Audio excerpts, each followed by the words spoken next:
Welcome to another episode of The Brand Called You, a podcast and podcast show that brings you leadership lessons, knowledge, experience, and wisdom from thousands of successful individuals from around the world.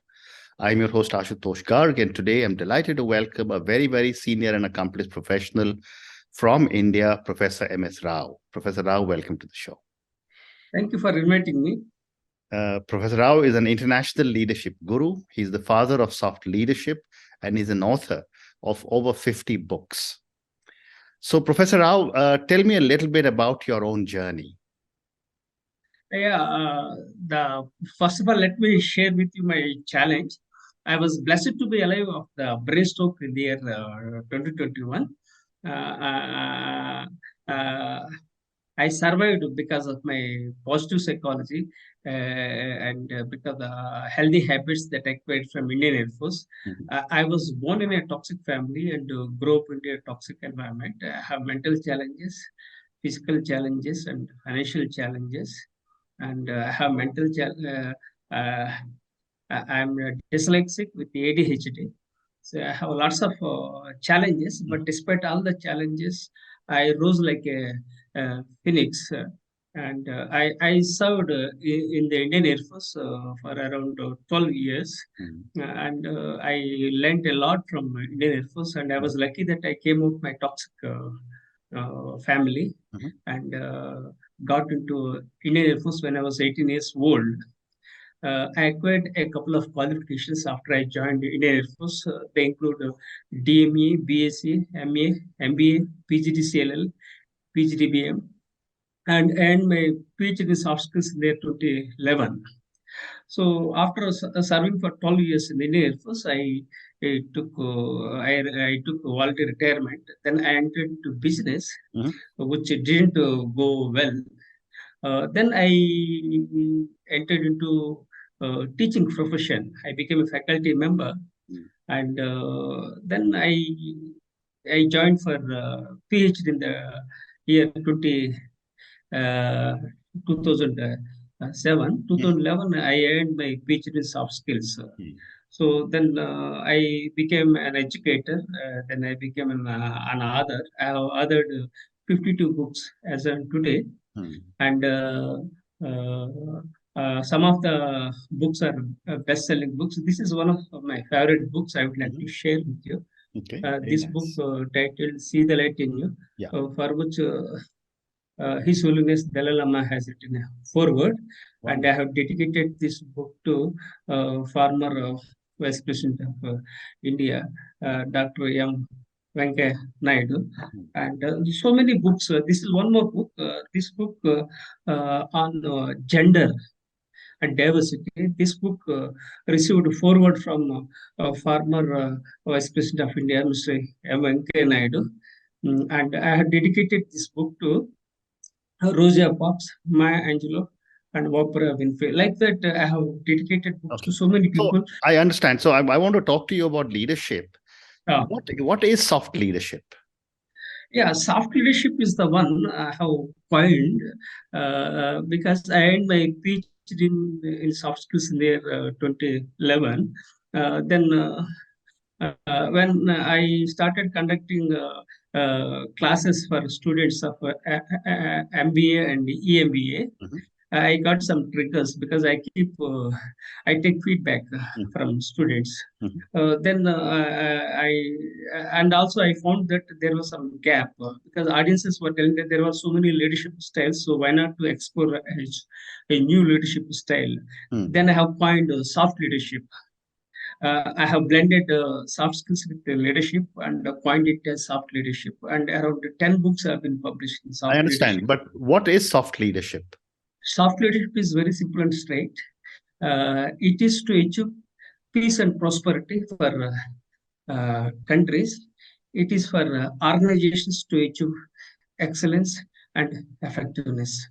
And this book, also you can see, this I have dedicated to Peter Drucker. I have dedicated to Peter Drucker, the father of modern management. Yeah, this is the book I have dedicated to him. Yeah. Wonderful, wonderful. So tell me, since you do so much work on leadership, what makes a good leader? So the thing is, you have to lead from the front. Okay. you have to be ethical, and you should be an example for others. When you look at leaders like Mahatma Gandhi, Martin Luther King, Nelson Mandela, Dalai Lama. So these are the leaders I admire. I have been talking about and writing my books also.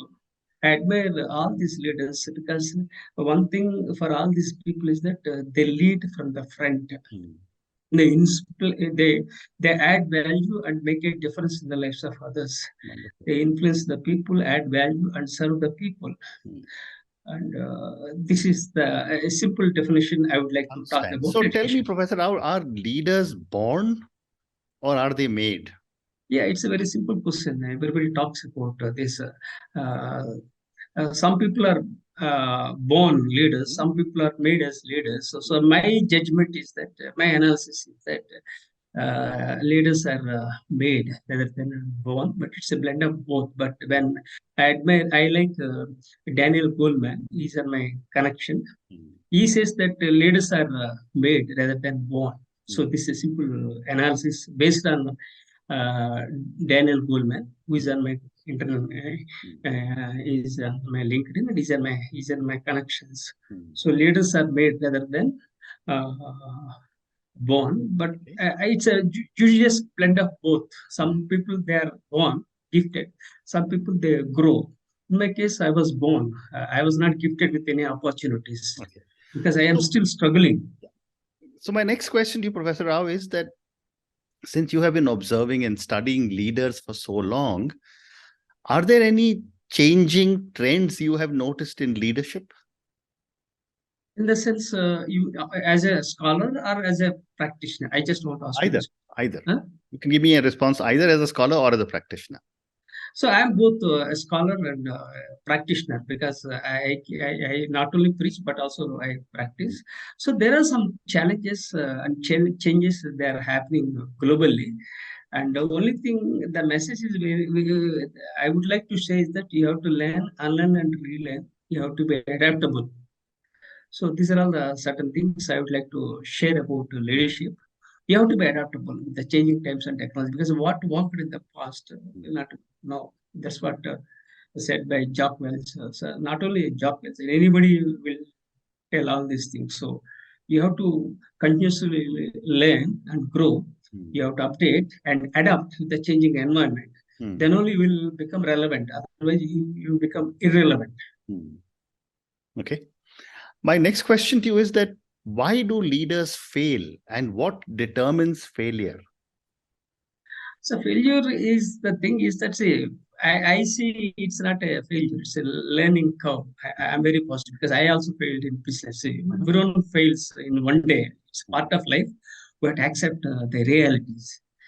And there is no leader without any failures. Everybody fails, and I also fail, and it's a part of life. So what was your question? I just I said, why do leaders fail? Leaders fail. See, it is I don't know how to tell exactly for this, but some leaders they fail because lack of ethics, lack of integrity. That's one thing. And some people they fail, then again they bounce back. If you look at Nixon, he failed as a leader, but again they reinvented as a leader. American president Nixon, he reinvented. So you have to reinvent, you have to rebrand, then so that you can grow as an ethical leader. That's how it is. So failure is not a failure is only a comma, not a full stop. That's my slogan. Well said. My next question to you is on the pandemic, and I've spoken to many leaders from around the world. They say that the pandemic was the most difficult time for leaders. Yeah. I would love to get your thoughts. The pandemic taught us how fragile the life is. I was taking everything for granted, even when I had, I think, 19, the COVID-19 started. I was adding value and moving forward, and even I published articles and research papers. But even this pandemic hit me very bad. That I had brain stroke and I was on the bed for a few weeks, then gradually I recovered. Still, I am recovering. It's close to 2 years. So it adversely affected. But again, we have to be very positive about life. We have to be resilient. We have to learn lessons, and this too shall pass. That's my slogan. And you have to learn lessons. Not only pandemic is something new here. So very long back also during a Roman Empire, there were some pandemics earlier, plague, all those things were there. So we or humans are having the ability to bounce back. Humans are the only people on the earth who have the ability to bounce back. Stick to my statement. So we are gifted, and we will bounce back, and again we will raise from the ashes. That's what I feel. So, does culture have an impact on leadership? Definitely, both culture and leadership both are different. We have to emphasize culture. In one of the books, I wrote about 21 success sutras for CEOs, which received lots of views. So culture is one of the chapters I mentioned in my books, and even when you look at Satya Nadella, also he emphasizes organizational culture. Not only Satya Nadella, any leader will emphasize organizational culture, because ultimately it is the culture that connects people, that adds value and make a difference. So we have to emphasize on culture. So there is no doubt in that. So how does culture impact leaders? I want to know that. How does culture impact leadership? So, when the culture is good, if the organization has got a good culture, so it will have a positive change. It will improve the bottom line, and it will improve the bottom line for employees, customers, shareholders. So we have to. When we emphasize culture, it will lead to shareholder value, and it will add value to customers. It will add value to employees, and overall it will add value to all stakeholders. So we have to emphasize culture. Culture is everything. There are so many things, but culture is one thing which is the core element for any organization. This is the heart of the. This is the sorry. I I'm understand. sorry, because No, I had brain stroke. I'm talking slowly, so No, please that's empathize okay. with me. No, that's absolutely Sometimes okay. because of the health issues, I'm having blood clotting in my brain, so I'm taking medicines. So I'm using blood thinner. Okay, So and I thank you that you give me an opportunity to speak. no. So my You next are so question, busy. yeah, Yeah. my next question to you, sir, is that based on all the work that you have done, is there a difference between men and women leaders? Yeah, definitely. Gender is one of the aspects we need to emphasize, and I have signed up for hashtag E for she. No, I'm asking you a different question, sir. Yeah, men What and women. is the leadership style Uh, different for men and for women? Yeah, definitely there is a difference between men and women. Men usually they try to dominate. They are a bit aggressive by nature because of the biological factors. But women are very polite and they know how to get the things done.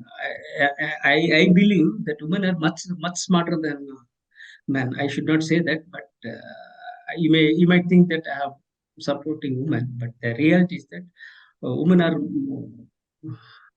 more I empathetic. agree. No, I'm completely with you. I understand and I agree with you that women are much smarter. But so let me ask you another question that now the world has got a lot of young leaders, millennials and Gen Z leaders. What do you think is the difference between leadership styles of the young leaders and the much older leaders? See, we have different generations like baby boomers, generation X, generation Y, generation Z.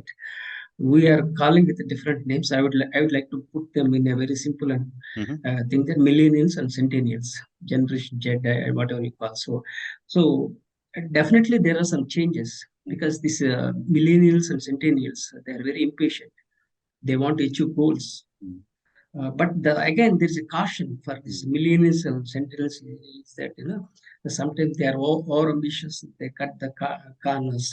But overall, they are very smart and brilliant. And there is a gap between various generations. And I have written a book which is yet to be published, Soft Leadership for Generations. So that means that talks about baby boomers, Generation X, Generation Y, Generation Z. So likewise, so all these things fall into your question, and I said that there is a bright future for especially for centennials. It's young lot. They use smartphones. I'm not good at the technology. This is the problem now I am facing. I'm sandwiched between what they call generation, I think baby boomers and generation Y. I'm sandwiched between these two generations. This is the challenge I am facing, and Well, but that's many not people are having. necessarily true. I'm 66 years old and I'm a baby boomer, and I'm Oh, very you are a baby boomer. You are much and I'm younger. very Okay. comfortable with technology. But Yeah. moving on, can a strong leader show vulnerability? Yeah, yeah. Why? See, we are all vulnerable. So it's quite natural. So people say vulnerability is a weakness. I say vulnerability is a strength. I emphasize this statement. People say different. But I say that also every people are vulnerable. We are likely to be attacked. So we are attacked. We are subject. We are subject to criticism. So many things are. So we are vulnerable, and I believe. I said that vulnerability is a strength, not a weakness. Okay.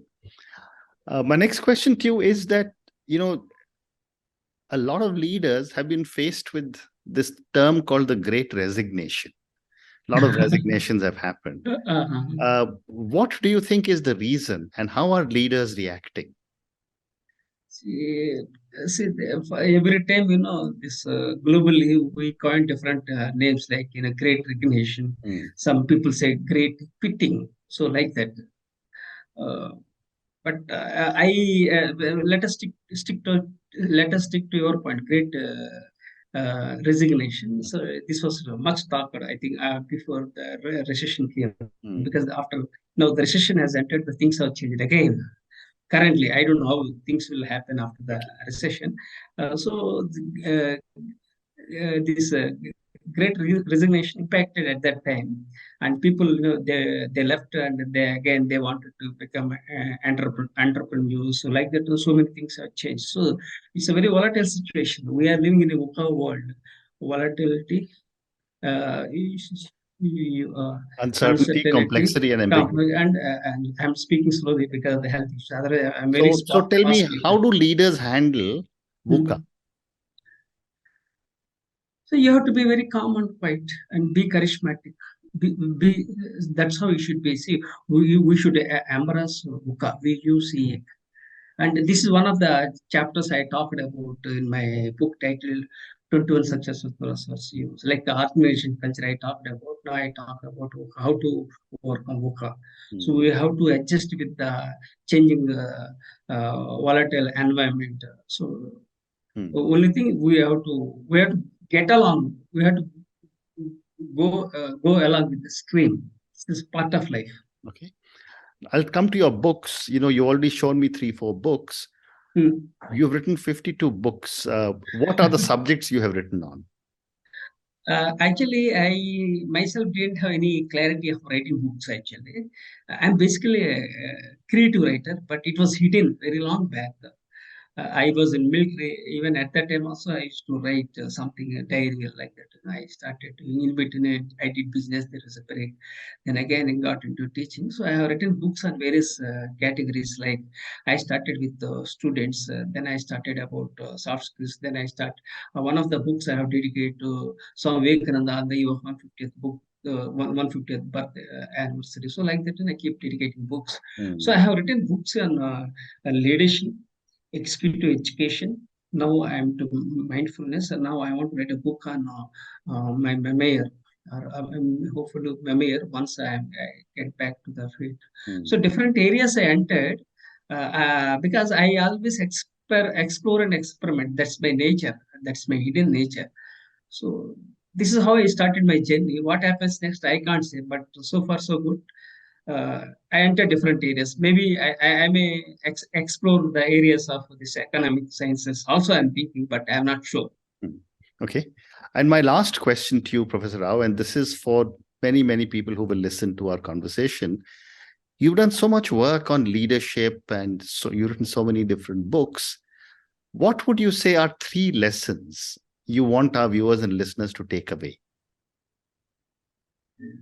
The thing, be resilient. Mhm. That's one thing. Okay. Because life is full of complexity. So you have to be very resilient. You have to bounce back from failures. Yeah. Don't take setbacks. Okay. Be positive, be optimistic, and be ambitious. Don't be over ambitious. People are over ambitious. They cut the corners. It's a bad habit. So achieve success with integrity is one point. I like it because at the end of the day, we have to achieve happiness. How we get happiness? Only by emphasizing ethics and etiquette. So achieve success with integrity, be ambitious, and love your mother, but don't hate another person's mother. That means, as your country is important to you, similarly, another person's country is also very important. As your religion is important, another person's religion is also important. As somebody's culture, as your culture is important, another person's culture is equally important. So love your mother, but don't hate another person's mother. Very interesting. And on that note, Professor Rao, thank you for talking to me. Thank you for your lessons. Be resilient and ambitious. Be successful, but have the etiquette to be able to handle that success, and don't hate anyone's culture or anything else that you don't like about someone else. Thank you very much for speaking to me. Thank you for talking to me about leadership, about your books, and about all the work that you have done. Thank you. I'm grateful to you for giving me this wonderful opportunity. You are so busy person, I know, but I am grateful to you for giving me this opportunity. Thank you, sir. Precisely, with gratitude. Thank you very much. Thank you for listening to the Brand Called You videocast and podcast, a platform that brings you knowledge, experience, and wisdom of hundreds of successful individuals from around the world. Do visit our website www.tbcy.in to watch and listen to the stories of many more individuals.